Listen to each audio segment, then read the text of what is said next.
In order to load a multi-part design, you will first need to turn your machine on,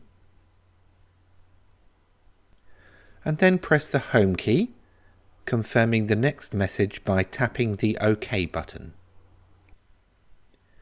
Then tap the pattern icon and the theme shapes icon. There are many different folders of designs here that you can have a look through once you've watched this video. There are also two ways of loading multi-part designs. The first that I'm showing you will be where I load the parts individually. So I first tapped on the illustration of the design that I want to choose. I then set the height or width according to what I would like. And then, as you can see at the top, there are three separate shapes, and then there is a fourth multi-part design. I'll first begin by setting in position part 1 of this design. Then tap on the Add button, and the machine will take you back to the selection screen so that you can then choose the next part of the design to add to your cutting mat.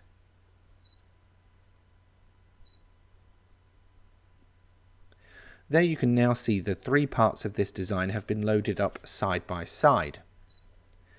If, however, I choose to add the design complete, which is the last icon on the selection screen, you can see that I set the overall height and width for the entire project, and then the group button is automatically illuminated. So if I set this on the mat now, you can see that if I tap and drag on that shape, it will drag all of the other elements with it. This means that I can continue to resize it or do further editing to it later on as a group.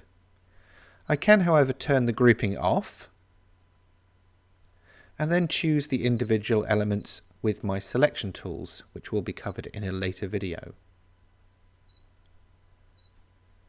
This way I can move them around the mat independently and perhaps position them over particular areas of patterned paper.